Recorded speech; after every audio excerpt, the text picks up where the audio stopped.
नमस्कार दोस्तों, मैं जीतन द्विवेदी। आप सभी का कुशाग्र चैनल पर बहुत बहुत स्वागत है। आज हमें ऋग्वैदिक काल का सामाजिक जीवन का अध्ययन करना है।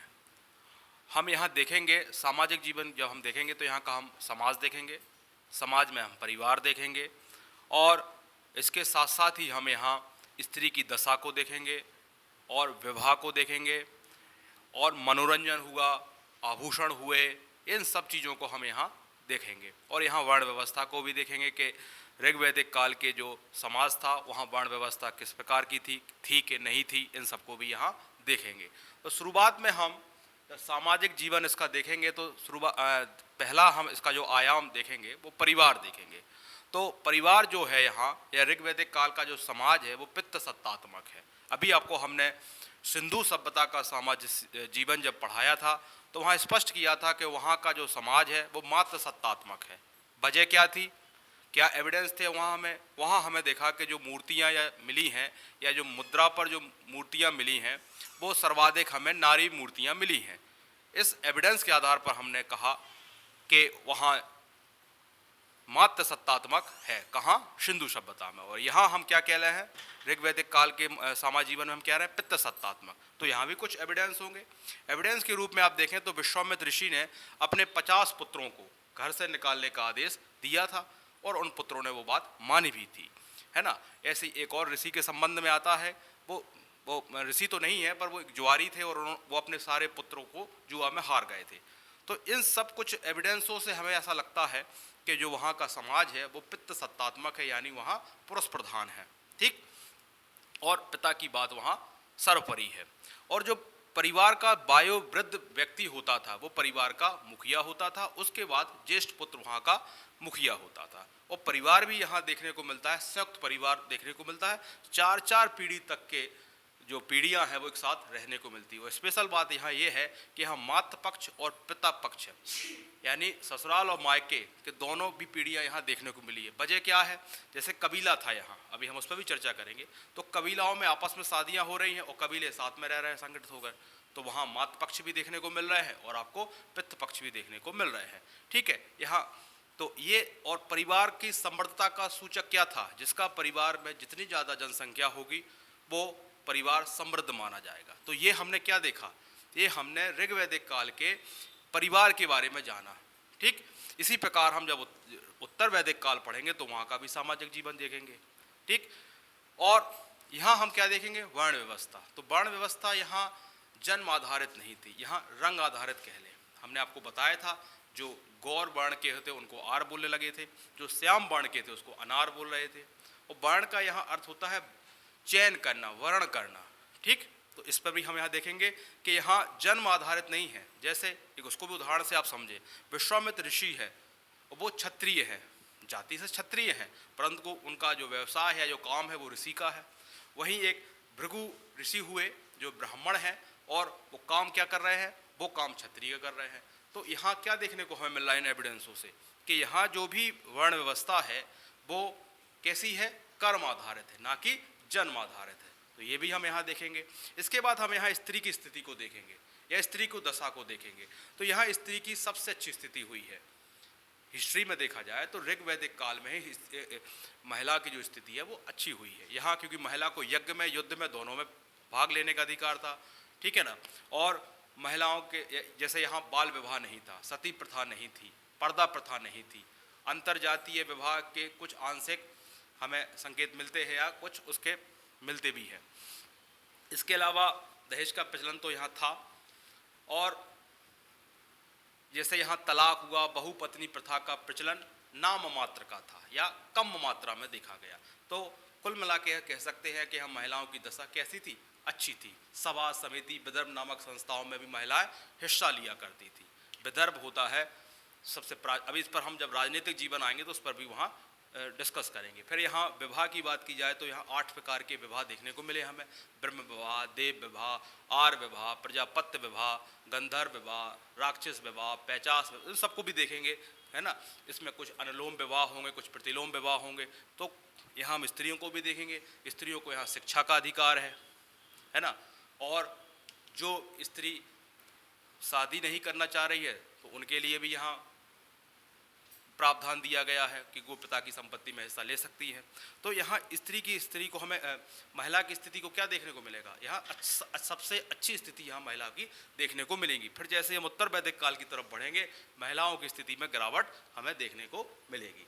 फिर इसके बाद हम यहाँ का भोजन, मांसाहारी शाकाहारी दोनों ही थे, है ना, और आभूषण, मनोरंजन, ये सब आयामों पर हम इसमें पूरा सामाजिक जीवन के बारे में जानेंगे।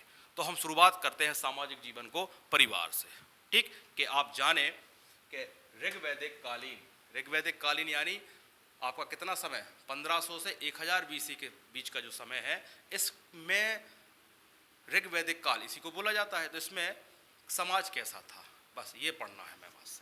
तो हम इसका पहला आयाम देखते हैं, परिवार, यानी ऋग्वैदिक कालीन सामाजिक जीवन में हम पहला क्या देखते हैं, हम देखते हैं परिवार, कि यहाँ का परिवार कैसा है। तो आप इसमें ही समझें कि ऋग्वैदिक कालीन समाज पित्त सत्तात्मक था। पहला यहाँ क्या लिखोगे आप,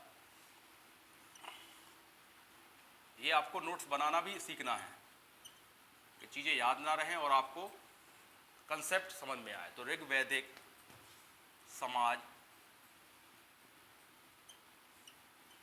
पित्त सत्तात्मक था, पित्त सत्तात्मक था। ठीक, ये पहला, जबकि हम सिद्धू सभ्यता में अभी आपको पढ़ा के ही बैठे हैं कि वो मात्र सत्तात्मक था। ठीक, और क्या है, यहां एक साथ 4-4 पीढ़ी साथ में रहती थी। इसका आशय क्या समझे आप लोग, इससे यह स्पष्ट हो रहा है कि यहां संयुक्त परिवार प्रणाली थी, संयुक्त परिवार था। और एक स्पेशल बात और आपको यही रखना है, यहां मातृ पक्ष और पितृ पक्ष दोनों साथ साथ रहते थे।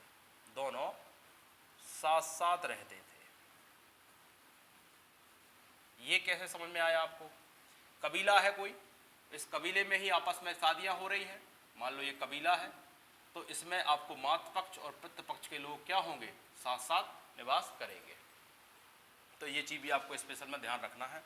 और यहाँ क्या रखा जाए, पित्त सत्तात्मक हो गया। आप इस पित्त सत्तात्मक को और स्पष्ट करने के लिए यही आप एक नोट में या अपनी जानकारी के लिए लिखें कि ऋषि विश्वामित्र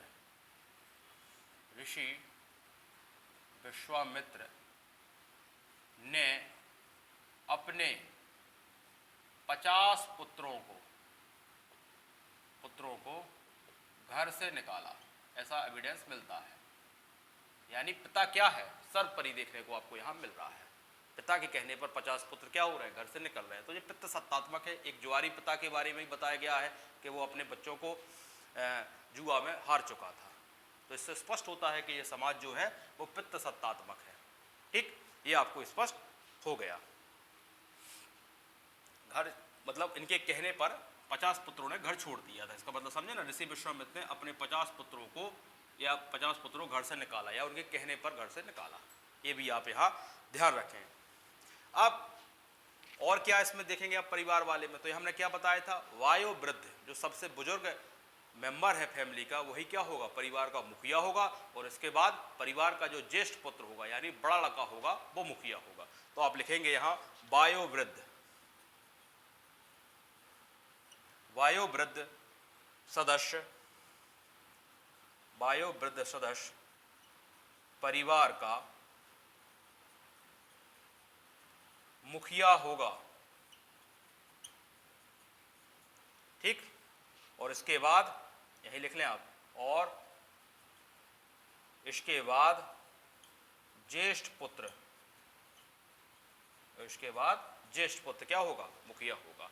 और परिवार की समृद्धता का सूचक क्या है, परिवार जितना बड़ा होगा वही परिवार की समृद्धता का सूचक माना जाएगा। या इसको बोल दो, इसको आप यहां लिख लें, एक पॉइंट और लिखें, परिवार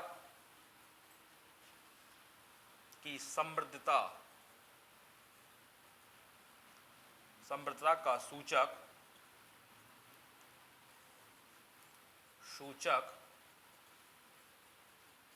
परिवार का बड़ा होना है। बड़ा होना का मतलब नंबर ऑफ फैमिली जितनी ज्यादा होगी वो परिवार कैसा माना जाएगा, समृद्ध माना जाएगा। ठीक, ये हो गया आपका समृद्धता का सूचक माना जाएगा परिवार का जितना बड़ा होगा। बड़ा होने का मतलब आप नंबर ऑफ फैमिली मेंबर ही लिखेंगे। ठीक, क्योंकि अभी आपको यहां कंसेप्ट समझना है।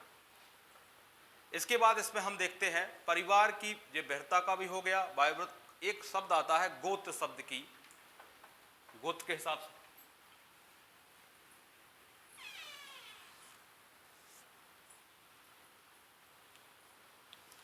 गोत्र शब्द का जो प्रयोग है वो ऋग्वेद में गौशाला से हुआ है। तो इसको चाहो एक पॉइंट और आप लिख लो।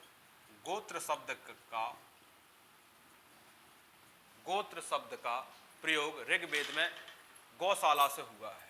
गोत्र शब्द का प्रयोग ऋग्वेद में गौशाला से हुआ है।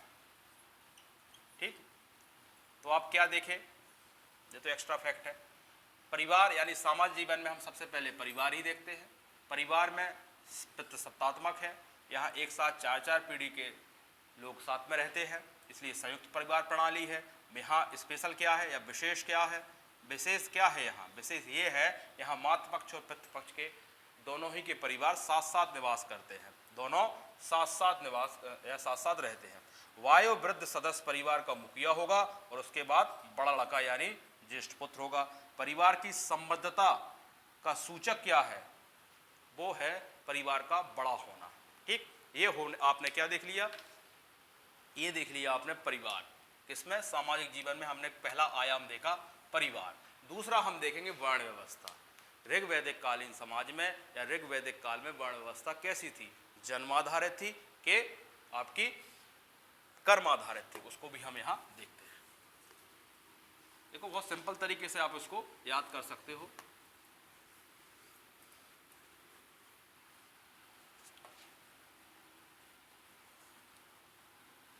और जब भी आप मेंस लिखते हैं तो भी आपके दिमाग में कुछ आयाम होना चाहिए कि हम समाज लिख रहे हैं तो पहले हम परिवार के बारे में बताएं या समाज के बारे में बताएं। ठीक है, फिर हम कुछ वर्ण व्यवस्था के बारे में डिस्कस करें, फिर महिला की स्थिति के बारे में बताएं, फिर हम मनोरंजन, फिर हम खान पान, आभूषण, इन सब पर हम क्या करें, डिस्कस करें। अब दूसरा देखेंगे हम वर्ण व्यवस्था। ये समझ रहे हो ना किसमें पढ़ाया जा रहा है, ये हम पढ़ रहे हैं वर्ण व्यवस्था। सामाजिक जीवन में हम यहाँ देखते हैं। तो वर्ण व्यवस्था कैसी है, तो वर्ण व्यवस्था है स्पष्ट है कि जन्म आधारित न होकर कर्म आधारित है, यानी रंग के आधार पर भी यहाँ है। तो देखेंगे ऋग्वैदिक काल में वर्ण व्यवस्था, देखेंगे आप यहाँ ऋग्वैदिक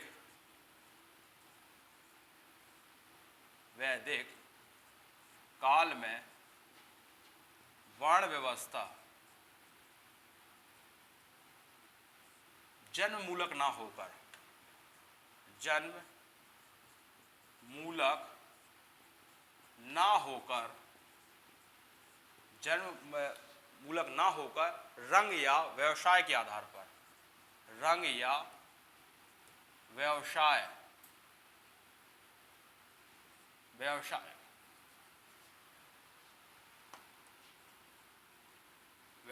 के आधार पर है, के आधार पर। अब कैसे, देखो आप, यदि गौर वर्ण है तो उसको क्या बोला जा रहा था कि ये आर्य है कलर के हिसाब से, और यदि श्याम वर्ण है उसका रंग यदि थोड़ा काला है तो उसको अनार बोला जा रहा है। तो ये रंग के आधार पर डिसाइड हुआ कि नहीं हुआ, ये किसके हिसाब से हुआ, ये रंग के हिसाब से हुआ है। ठीक, अब वर्ण का वैसे अर्थ होता क्या है, इस वर्ण का हम यदि अर्थ देखा जाए तो इसका अर्थ होता है आपका वर्ण या चयन करना। तो आप इसको भी देखें, इसके अर्थ को बोलते क्या है वैसे, वर्ण या चयन करना। ठीक, ये हो गया इसका शाब्दिक अर्थ। अब क्योंकि हमने यहाँ रंग के आधार और व्यवसाय के आधार पर बताया है, तो इसका आपको एक उदाहरण भी जानना होगा कि जो चीज़ हम बता रहे हैं इसका कुछ एविडेंस है कि हवा में बात की जा रही है। तो आप देखें यहाँ ऋषि विश्वामित्र क्या है, एक जन्म से क्या है, क्षत्रिय है, और कर्म क्या है, उनका व्यवसाय क्या है, ऋषि का कार्य कर रहे हैं। तो आप वो यहाँ नोट में इस चीज़ को मेंशन करें ताकि आपको स्पष्ट हो जाए कि हाँ कोई जाति जन्म के आधार पर कोई नहीं जाति बांटी जा रही है, अब वर्ण बांटे जा रहे हैं। तो क्या लिखोगे आप, ऋषि विश्वामित्र जाति से या वर्ण से क्षत्रिय है, या जन्म से लिखें आप, या इसको ऋषि विश्वामित्र वर्ण से क्षत्रिय है, या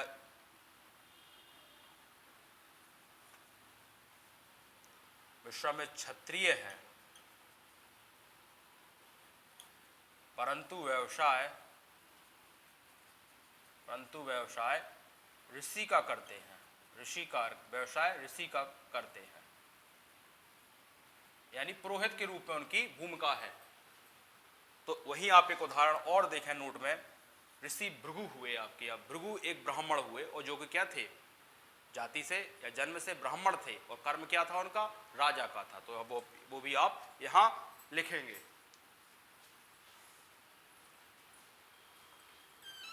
लिखेंगे आप भृगु एक ब्राह्मण थे, भृगु एक ब्राह्मण थे, परंतु कर्म क्या करते थे, परंतु एक राजा का कार्य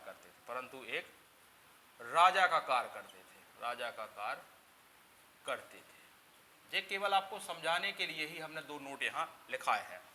और आप इसको और स्पष्ट रूप से लिखेंगे तो ऋग्वेद के 10वें मंडल में पुरुष सूक्त का वर्णन किया गया है, तो आप उससे भी आप चाहो तो एक पॉइंट और इसको ऐड कर सकते हो। अब हम देखेंगे, ये हो गई वर्ण व्यवस्था। तो वर्ण व्यवस्था क्या हो गई, जन्म मूलक नहीं है। कैसी है, रंग या व्यवसाय से। रंग में हमने बता दिया आपका, यदि गौर वर्ण हो रहा है तो उसको आर बोला जाता है, और श्याम वर्ण बोला जा रहा है तो उसको अनार कहा जा रहा है। और हमने दो बता भी दिया कि ऋषि विश्वामित्र जो है आपके क्या है, क्षत्रिय है, और उनका कर्म क्या है, वो एक ऋषि का भूमिका अदा करते हैं, और भृगु एक ब्राह्मण है, जबकि है क्या, राजा है।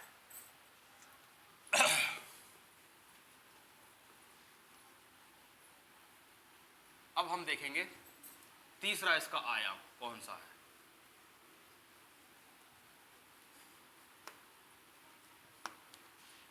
तीसरा हम यहां देखते हैं स्त्री की दशा।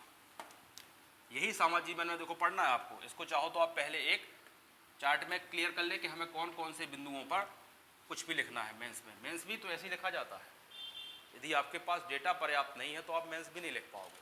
ठीक, तो आप तीसरा लिखें। तीसरा हम इसमें देखते हैं सामाजिक जीवन में स्त्री की दशा। यही तो समाज है। तो स्त्री की दशा हमने अभी क्या बताई, स्त्री की दशा यहाँ सबसे अच्छी रही है। ठीक, तो आप लिखेंगे पहला ही बिंदु, ऋग्वैदिक काल में कुछ बिंदु लिखेंगे आप। ऋग्वैदिक काल में स्त्री की सर्वश्रेष्ठ स्थिति रही है। सर्वश्रेष्ठ स्थिति रही है। ठीक, पहला बिंदु तो यही हो गया। अब एक शब्द भी बोला गया है स्पेशली स्त्री को, यहां जय देशतम, स्त्री को यहां, उसको आप डबल कोमा में लिख लें। क्या लिखेंगे आप, जय देशतम।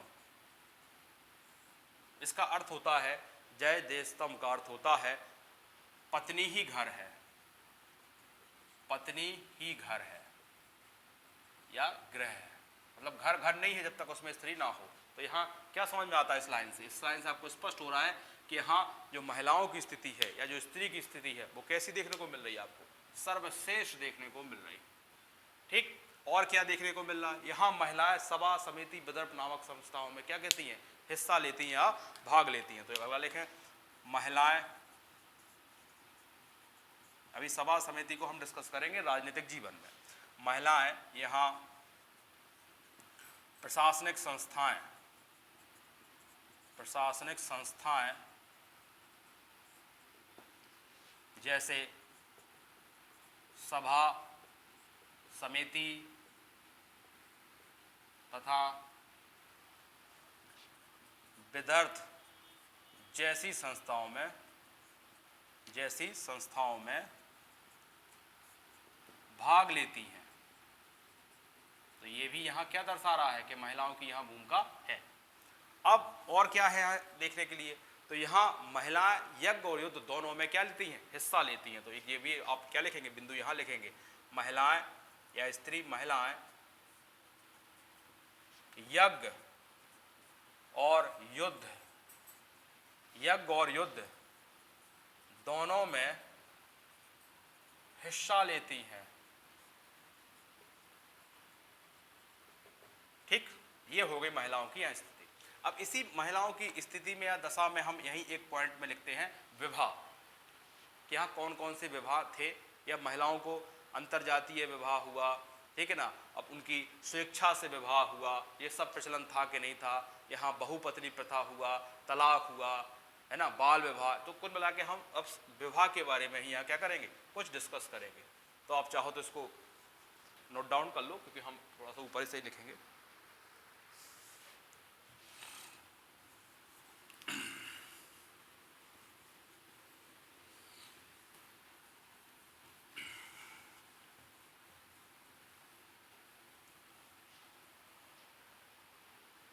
लिखे आप इसी के अंतर्गत विवाह। अभी हम 8 विवाहों की चर्चा नहीं कर रहे हैं ऋग्वेद काल में, अभी हम कुछ जैसे हम यहाँ बताना चाह रहे हैं, बाल विवाह और पर्दा प्रथा,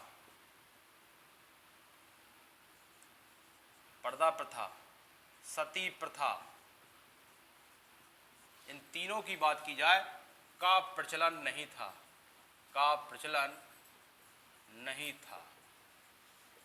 और क्या जानना है आपको यहाँ, इसके बारे में आपको देखना है, यहाँ या स्वेच्छा से स्त्री को विवाह का प्रचलन था या का प्रचलन था, मतलब यहाँ स्त्री की प्रचलन था, उसकी मर्जी होती थी यहाँ।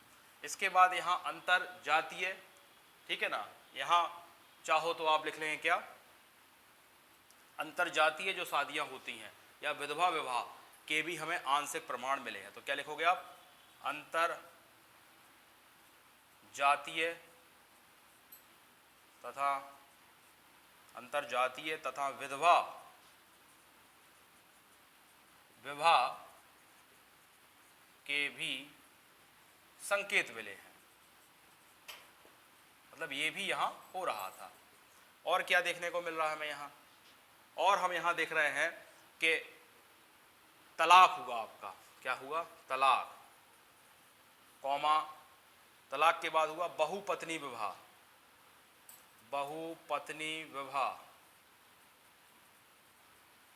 ब्रैकेट में लिख लो आप इन दोनों के, कम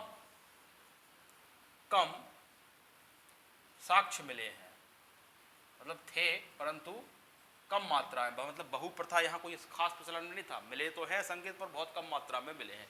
तो इनसे आप क्या देख रहे हो, महिलाओं की स्थिति बहुत अच्छी है, बाल विवाह नहीं है, यहाँ पर्दा प्रथा नहीं है, सती प्रथा नहीं है, महिलाओं की इच्छा से प्रचलन है, यहाँ अंतरजातीय और विधवा विवाह के भी संकेत मिल रहे हैं, तलाक और बहुपत्नी विवाह के कम मात्रा में भी हमें क्या मिल रहे हैं, यहाँ एविडेंस मिल रहे हैं। और इसके अलावा महिलाओं को सभा प्रशासनिक समितियों में भी मौका मिल रहा है, महिलाओं को यज्ञ और युद्ध दोनों में हिस्सा मिल रहा है ना। यानी ऋग्वैदिक काल में महिलाओं की यहाँ सर्वश्रेष्ठ स्थिति है, क्योंकि महिलाओं को ही क्या बोला जाएगा, गृह स्त्री, मतलब महिलाओं को घर नहीं है, घर में जब तक स्त्री नहीं है तब तक क्या है, मतलब पत्नी ही घर है। तो यहाँ क्या समझ में आ रहा है कि यहाँ ऋग्वैदिक काल में महिलाओं की स्थिति कैसी है, सर्वश्रेष्ठ है। इसके बाद हम यहाँ देखते हैं ऋग्वैदिक काल में आपके 8 विवाहों का प्रचलन है। एग्जाम में कई बार पूछा गया है, कौन सा विवाह अनुलोम विवाह है, कौन सा विवाह प्रतिलोम विवाह है। तो इन दो टर्मिनोलॉजी को भी हम स्पष्ट करेंगे, और कौन सा विवाह से कौन सा पुत्र उत्पन्न होता है या सर्वश्रेष्ठ पुत्र कौन सा होता है। जैसे यहाँ औरस पुत्र का जिक्र होगा, यहाँ आपका क्षैतिज पुत्र का जिक्र होगा, नियोग प्रथा, तो इस सबको भी यहाँ हम डिस्कस करेंगे, ठीक। और जो अविवाहित स्त्रियां होती थी उनको क्या नाम से बोला जाता था, कुछ स्त्रियां होती थी जो आजीवन अपना जीवन अध्ययन करती थी उनको क्या बोला जाता, इन सब पर हम यहाँ देखेंगे। तो अब आप सब हेडिंग डाल लें। ऋग वैदिक काल में 8 प्रकार के विवाह, ये सब अभी हम किस में पढ़ रहे हैं, हम आपके पढ़ रहे हैं सामाजिक जीवन में।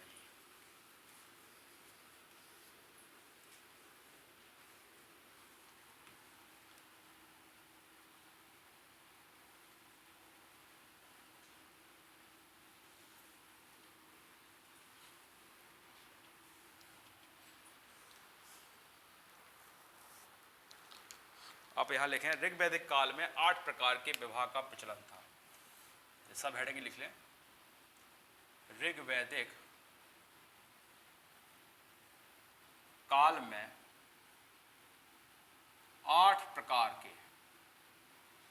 ये सब विवाह के अंतर्गत ही पढ़ रहे हैं अभी, 8 प्रकार के विवाह का प्रचलन था। अब 8 कौन कौन के उन पर देखते हैं। जैसे पहला जो विवाह होता था वो होता था ब्रह्म विवाह। ठीक, ये हो गया आपका ब्रह्म विवाह। इसमें क्या होता था, इसको आप ब्रैकेट में भी थोड़ा थोड़ा जानते रहिए। तो इसमें हम लिखेंगे जो ब्रह्म विवाह है उसमें क्या होता, समान वर्ण के होते थे। ठीक है ना, तो समान क्या लिखोगे आप इसको, समान वर्ण में विवाह होना, समान वर्ण में विवाह होना। ठीक, ये चीज आपने यहां देखी। और कन्या का मूल देकर, यहां ये भी एक आपको वहां पॉइंट लिखना है, कन्या का मूल देकर। तो ब्रह्म विवाह जो होता है वो सबसे सर्वश्रेष्ठ विवाह माना जाता था और इससे उत्पन्न पुत्र को औरस पुत्र कहा जाता था। ठीक, तो उसको भी हम अभी आगे बताएंगे। दूसरा लिखें आप, ब्रह्म विवाह के बाद जो दूसरे नंबर का विवाह होता है वो होता है देव विवाह। देव विवाह, इसमें भी आप देखेंगे जो यज्ञ कर्म कांड कराने वालों के साथ होता था, यानी यज्ञ कर्म करने वालों के साथ, यानी पुरोहितों के या ब्राह्मणों के साथ, यज्ञ कराने वाले, यज्ञ कर्म, ये भी लिखेंगे आप, यज्ञ कर्म कराने वालों के साथ। और इसमें जैसे इसमें कन्या का क्या दिया जाता था, यहां कन्या का मूल दिया जाता था, इसमें आप लिख लेंगे ब्रैकेट में, कन्या का मूल देकर और यहां दक्षिणा देकर। ठीक, तो ये हो गया देव विवाह। इसके बाद तीसरा जो विवाह होता है वो होता है आर विवाह। आर में कन्या पक्ष को एक जोड़ी बैल दिए जाते हैं, तो ये एग्जाम में रिपीटेड है, तो लिखेंगे आप आर विवाह। ये हो गया आपके आर विवाह। इसमें क्या होता है, इसमें बिना दहेज के एक जोड़ी बैल कन्या पक्ष को दिए जाते हैं। यहां कन्या पक्ष को बिना, यहां कन्या पक्ष को एक जोड़ी बैल दिए जाते हैं। तो ये ध्यान रखना, किसमें एक जोड़ी बैल दिए जाते हैं, वो विवाह का नाम है आपका क्या, वो है आपका आर विवाह। 3 विवाह हो चुके हैं आपके, ब्रह्म विवाह, देव विवाह और आर विवाह। अब आपका चौथा है प्रजापत्य विवाह। चौथा कौन सा है, प्रजापात्य विवाह। प्रजापात्य विवाह, इसमें क्या होता है, इसमें भी आप देखेंगे, इसमें बिना दहेज के योग्य वर से शादी होती है। तो क्या लिखोगे, बिना दहेज के योग्य वर से शादी, योग्य वर से शादी।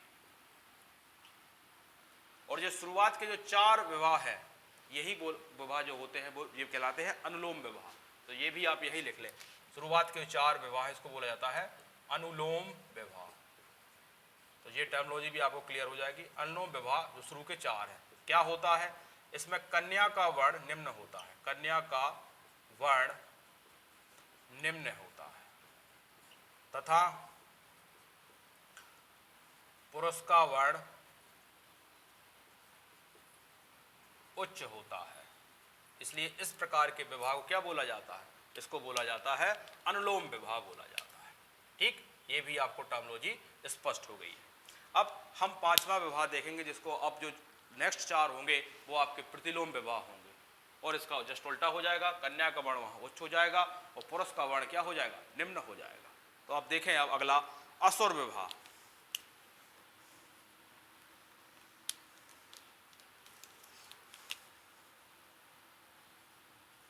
ये हो गया आपका असुर विवाह। इसमें क्या होता है, ये जो आपको ब्रैकेट में लिखाया जा रहा है ये भी जानते रहिए तो आपको याद ही रहेगा क्या किसमें कहा जाता है। इसमें कन्या को लिखेंगे, इसमें कन्या के माता पिता को, इसमें कन्या के माता पिता को कन्या मूल देकर विवाह किया जाता है। इसको भी, इसलिए इसको भी निकृष्ट विवाह कहते हैं, क्योंकि यहाँ कन्या का क्या दिया जा रहा है? मूल देकर। ये हो गया आपका असुर विवाह। इसके बाद देखेंगे छठवां आपका गंधर्व विवाह। ये एक टाइप से लव मैरिज होता है। ठीक, तो लिखेंगे आप गंधर्व विवाह, और ये क्षत्रियों को करने की परमिशन थी यहाँ। तो गंधर्व विवाह में क्या देखोगे आप? प्रेम संबंधों के आधार पर। क्या देखोगे आप? प्रेम संबंधों के आधार पर। ठीक, अब सातवां देखें आप। सातवां जो है वो आपका राक्षस विवाह है। जब पूछे जाते हैं नाम राक्षस, अब राक्षस है तो कोई क्या हुआ? इसमें एक होता है जो पराजित राजा होता है, उसकी बहन, पुत्री, पत्नी के साथ बिना उसकी मर्जी से शादी होती है। तो अब लिखोगे यहां पराजित राजा की पत्नी, बहन, पुत्री से बिना अनुमति विवाह होता है। यानी कोई राजा हार जाता है तो उसकी पत्नी, पुत्री, पत्नी और बहन के साथ क्या होती? शादी होती। इस विवाह को बोला जाता है राक्षस विवाह। सातवां आपका है क्या सब? पैचास विवाह। पैचास विवाह ये क्या है? ये है विश्वासघात द्वारा। ठीक है ना, झांसा देकर। तो 50 में लिखेंगे आप विश्वासघात द्वारा, विश्वासघात द्वारा। ठीक, ये हो गए आपके 8 विवाह। ठीक, तो शुरू के हमने क्या बताया था जी? अनुलोम विवाह है। तो अब लास्ट के नीचे के 4 क्या कौन से कहलाएंगे आपके? प्रतिलोम विवाह। प्रतिलोम विवाह। इसमें क्या होगा? इसमें कन्या का वर्ण उच्च हो जाएगा, कन्या का वर्ण उच्च तथा पुरुष का वर्ण निम्न। इसलिए इस विवाह को बोला जाता है प्रतिलोम विवाह। इसका स्क्रीनशॉट रख लें। तो 2 फैक्ट और हमें यहाँ लिखाना है, वो और लिखेंगे आप। इसका स्क्रीनशॉट कर लें।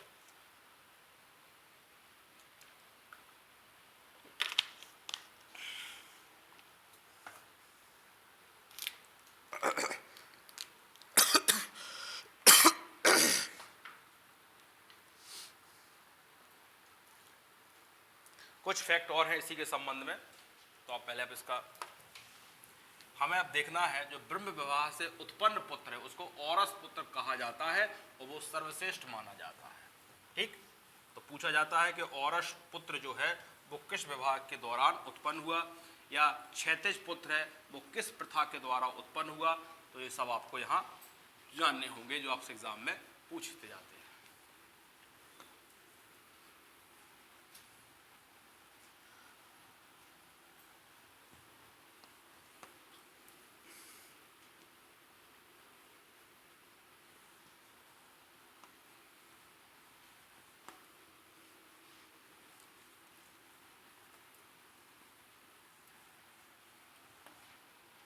क्या लिखेंगे आप यहाँ? कुछ जर्नल लिखेंगे आप। ब्रह्म विवाह, से उत्पन्न पुत्र क्या कहलाता है? औरस पुत्र। ब्रैकेट में लिखेंगे सर्वश्रेष्ठ माना जाता है, सर्वश्रेष्ठ माना जाता है। बड़ा इंपॉर्टेंट है ये वाला फैक्ट। ठीक, इसके बाद एक फैक्ट और लिखेंगे आप, नियोग प्रथा के द्वारा। क्या लिखोगे आप? जबकि, यह लिखेंगे आप, जबकि नियोग प्रथा के द्वारा, नियोग प्रथा के द्वारा उत्पन्न पुत्र, क्या नाम है उसका? क्षैतिज पुत्र।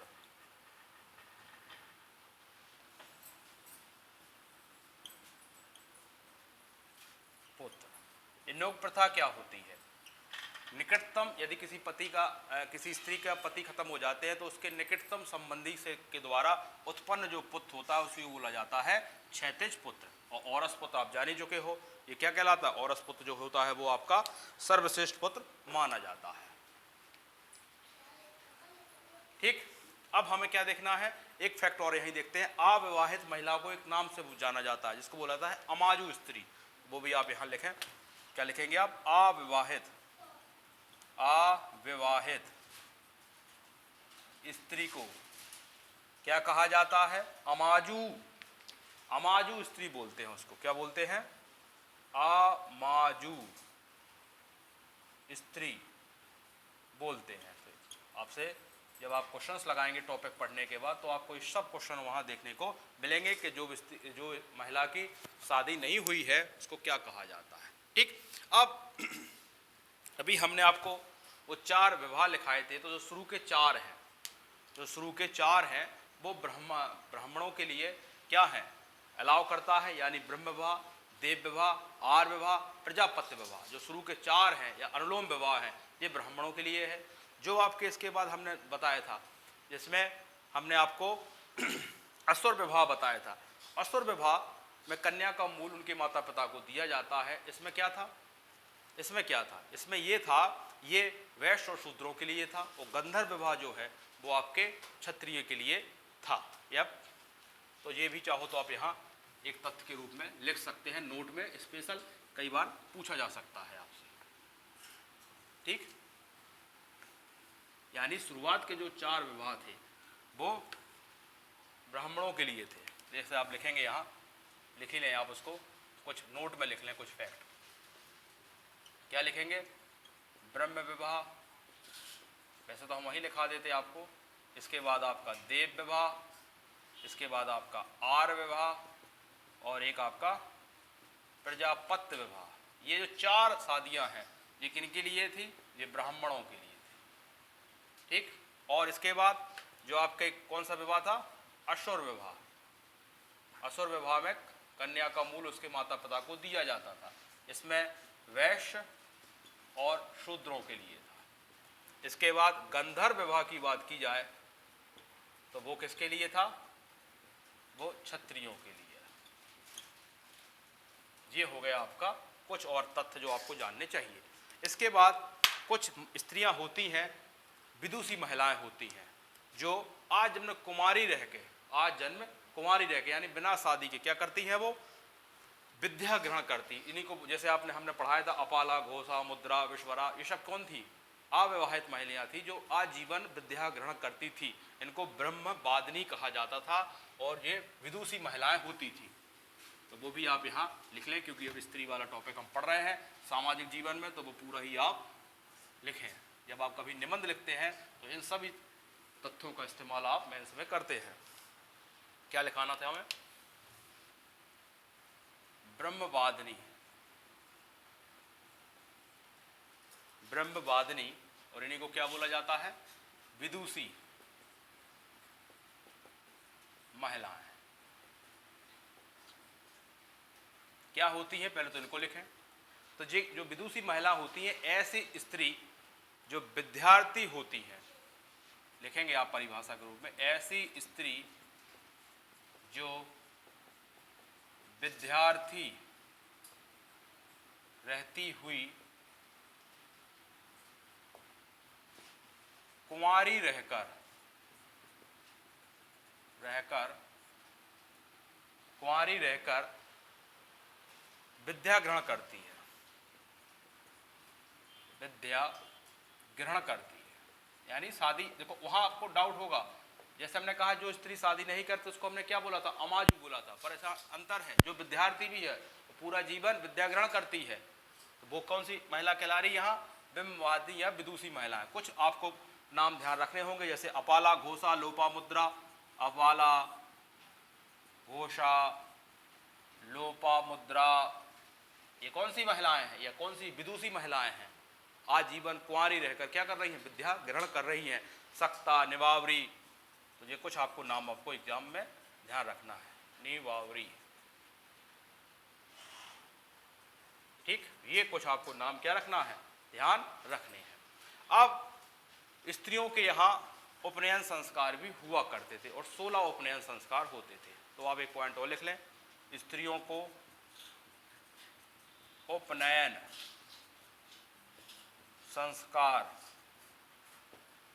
संस्कार होते थे, यानी स्त्रियों की भी ऋग्वैदिक काल में उपनयन संस्कार होते थे।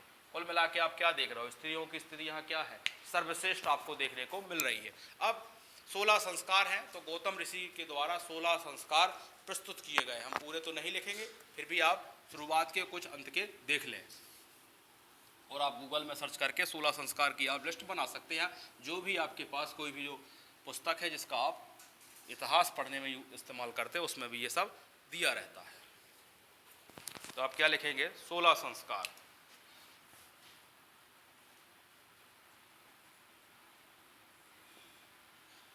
संस्कार, तो यहाँ लिखेंगे किसने 16 संस्कार दिए हैं, तो गौतम ऋषि के द्वारा लिखेंगे आप इसको, गौतम ऋषि के द्वारा 16 संस्कार प्रस्तुत किए गए। ठीक, तो आपको ये भी पता चल गया कितने संस्कार होते हैं, 16 संस्कार होते हैं। किनके द्वारा प्रदत्त किए गए, गौतम ऋषि के द्वारा क्या किए गए, ये प्रदत्त किए गए। ठीक है, कुछ संस्कार हम आपको लिखा दे रहे हैं, जैसे गर्भाधान, जब शिशु आया। दूसरा इसके बाद होता है आपका पुंसवन। ठीक, तीसरा होता है आपका सीमांत नयन, सीमांतो नयन। ठीक है, चौथा आप देख लें, चौथा होता है आपका जाति कर्म। ठीक, पांचवा देखेंगे आप आपका नामकरण। ठीक, तो ये सीधा आप लिखते हैं, इसके बाद डॉट डॉट कर दें, और आखिरी में क्या होते हैं, आखिरी में विवाह होता है, वानप्रस्थ होता है, अंत्येष्टि होती है। तो आप कुछ और लिख लें, आप आखिरी के विवाह होता है, ठीक है, वानप्रस्थ होता है इसके बाद, और आखिरी में अंत्येष्टि होती है। ठीक, तो ये नंबर हो गए 16, 15, 14, और आप डॉट डॉट करके आप पूरा लिस्ट आप बना लें 16 संस्कारों की, और ये भी लिख लें इन सब का क्या क्या अर्थ होता है। ठीक, अब हमें देखना है यहाँ खान पान, क्योंकि हम सामाजिक जीवन पढ़ रहे हैं और इनमें थोड़ा सा समय जाता है। यदि आप लोग कहेंगे तो इसको भी हम एक क्लास में स्पष्ट रूप से क्लियर कर देंगे। अब हम देखेंगे ऋग्वैदिक कालीन समाज का खान पान। तो आप क्या डालेंगे, चौथा पॉइंट पढ़ने वाले हम खान पान, सामाजिक जीवन के अंतर्गत। तो खान पान में क्या देख रहे हो आप, ऋग्वैदिक लोग या ऋग्वैदिक शाकाहारी और मांसाहारी दोनों थे। अब मांसाहारी में नहीं लिखना है कि बकरी का, ठीक है ना, आपका हिरण का, सुअर का, ये किस किस के मांस खाते थे, बस आप इतना जान के रखेंगे शाकाहारी और मांसाहारी थी। और इसमें स्पेशल क्या है, स्पेशल है यहाँ गाय की बात, स्पेशल यहाँ है गाय की बात, क्योंकि ऋग्वैदिक काल में गाय को अघन्या कहा गया है। तो लिखेंगे आप ये पॉइंट, ये तो आप शाकाहारी और मांसाहारी लिखे बस। ऋग्वैदिक काल में गाय को डबल कॉमा में लिखेंगे अघन्या कहा गया। अघन्या का मतलब क्या होता है? अघन्या का मतलब होता है जिसकी हत्या ना की जाए, जिसकी हत्या ना की जाए। ठीक। और गाय का यहां उल्लेख कितने बार हुआ तो ये भी लिखे, गाय शब्द का उल्लेख 176 बार हुआ है। ये एग्जाम में पूछा गया है डेटा। अच्छा, मेहमान जब यहाँ आते थे, ये नोट में लिखेंगे, परंतु इस काल में अतिथि को विशेष को गोहंता कहा गया है। तो लिखेंगे, नोट में लिखेंगे ये बात। आपको क्या लिखोगे? अतिथि को यहाँ विशेष रूप से क्या कहा गया है? विशेष रूप से यहां कहा गया है गोहंता। ध्यान रखना है आपको चीज। ठीक, कहा गया है क्योंकि गाय का मांस यहां खिलाया जाता था, इसलिए उसको गोहंता भी कहा जाता है। ठीक, और आपको ध्यान क्या रखना है? 176 बार जो उल्लेख हुआ है गाय का हुआ है। गाय को अघन्या कहा गया है और ये शाकाहारी और मांसाहारी दोनों थे। और इस काल में ऋग्वैदिक काल का जो प्रमुख भोजन था, ये जरूर लिख लो आप, वो क्या था? जौ था। ये पॉइंट आप जरूर लिख लो, एग्जाम में पूछा जाता है। ऋग्वैदिक काल में सर्वप्रमुख भोजन जौ था। ठीक, ये हो गया इनका खान पान। अब हम क्या देखेंगे? इसके बाद हमें देखना है वस्त्र और आभूषण। इससे भी प्रश्न बनते हैं, इससे भी प्रश्न बनते हैं। वस्त्रों के नाम पूछे जाते हैं कि ये वस्त्र अंदरूनी है, ऊपरी है, निचला भाग वाला है, या पगड़ी है, और कौन कौन से वस्त्र पहनते थे, ऊनी, सूती, क्या। तो ये बड़ा इंपॉर्टेंट है। क्या लिखेंगे हम? पांचवा, वस्त्र। वस्त्र देखेंगे, वस्त्र या ओब्लिक में आभूषण ही कर दो, दोनों ही देखेंगे हम साथ में। आभूषण, तो पहले हम देखेंगे वस्त्र। वस्त्र के रूप में सूती, ऊनी और चर्म का प्रयोग करते थे। वस्त्र के रूप में क्या करते थे? सूती, ऊनी और चर्म का प्रयोग करते थे, लाइट चली गई है, यदि ये पूरा आ जाती है तो ठीक है, नहीं तो इस वीडियो को हम जब राजनीतिक जीवन पढ़ाएंगे तो उसमें इसको हम क्या करेंगे? कंटिन्यू करेंगे। आज